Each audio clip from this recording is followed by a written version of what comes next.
Hi, I'm Pat Wesolowski. After homeschooling my 9 children for more than 30 years, I'm finally finished. Now I'm the homeschool specialist at Bryan College. In this presentation, we're going to be busting some admission myths. So sit back and enjoy these Mythbusters.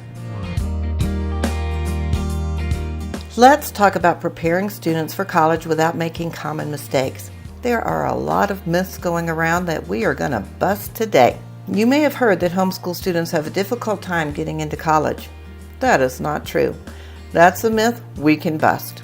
Stanford accepted 27% of homeschool students that applied, whereas their public school counterparts were accepted at a rate of 5%.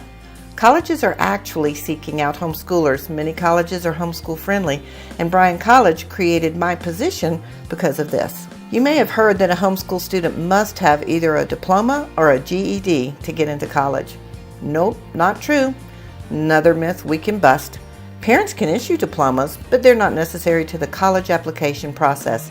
If you'd like a template for a diploma, I can provide you one. Send me an email, pat.wesolowski@bryan.edu. My 9 children have never needed a diploma. They've only needed their transcripts. Gap year programs lessen scholarship opportunities. Well, that's not true at Bryan College. A student can take a gap year and come into Bryan without losing their freshman scholarships. What they might lose, though, if their gap year program has college credit and then they come to Bryan College, they would lose the opportunity to earn a master's degree tuition free, because that's only offered to incoming freshmen, not to transfer students. Each college has policies that define whether a student is an incoming freshman, qualified for freshman scholarships, or not. The same is true of students who take dual enrollment classes during high school. One of the best things that you can do for your student is to have their top college choices narrowed down by their junior year, by their senior year for sure, so you can check with these colleges and find out what their policies are regarding gap year programs, transfer students, incoming freshmen, etc. High school courses need to be accredited. Well, some public schools may require accredited courses for a homeschooler who's going to re-enter public school before they graduate. But for the most part, homeschool courses do not need to be accredited in order to be accepted by colleges. One exception might be foreign language.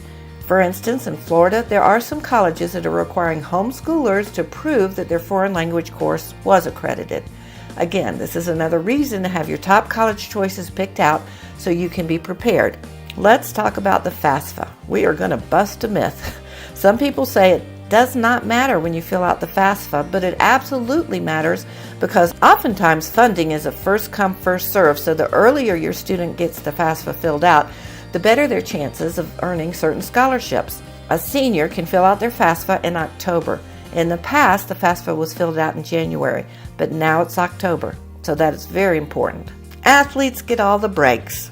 In some cases, when they're courted by colleges, they do make exceptions for athletes, but homeschool students who are planning to play sports in an NCAA school, they have to provide a much more rigorous transcript than the average student heading to college. So they don't always get all the breaks. We can bust that myth.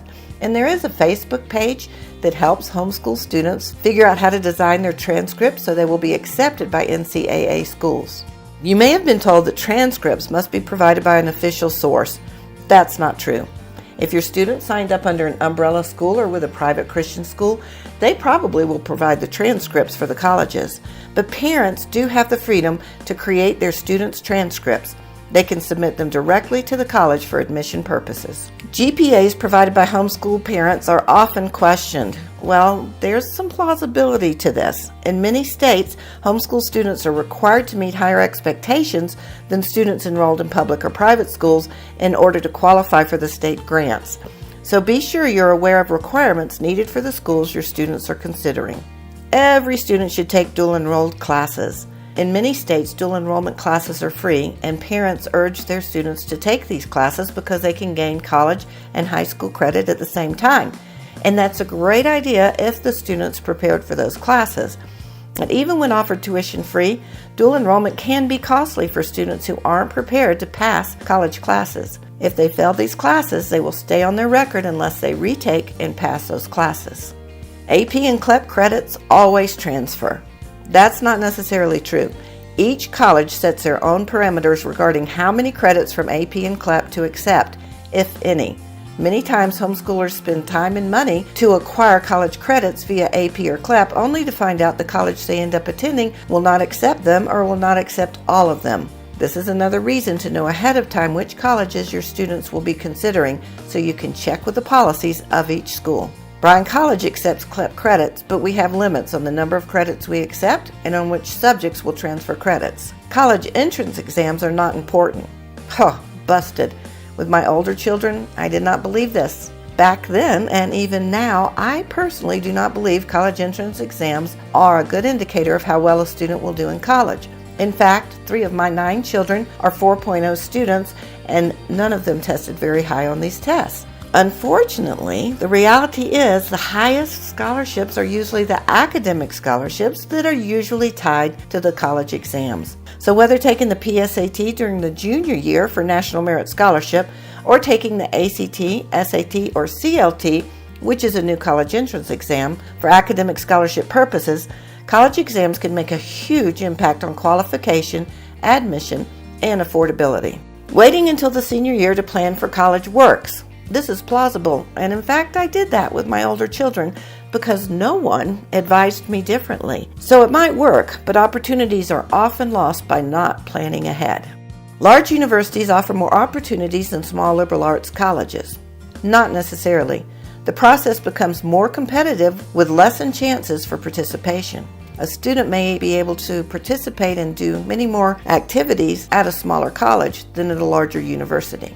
So be sure when you're looking at colleges, you take that into consideration. Now let's talk about some common mistakes to avoid. Before you have your students dual enroll, be sure they are ready for college classes.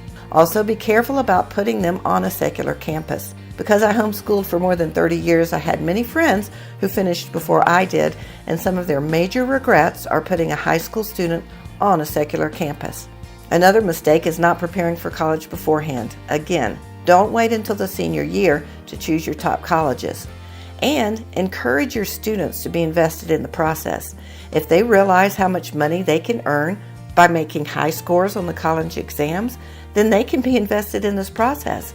They can study and take the test multiple times until they get their scholarships as high as possible. The highest scholarship at Bryan College right now is for $18,000, and that's only on the college exam score.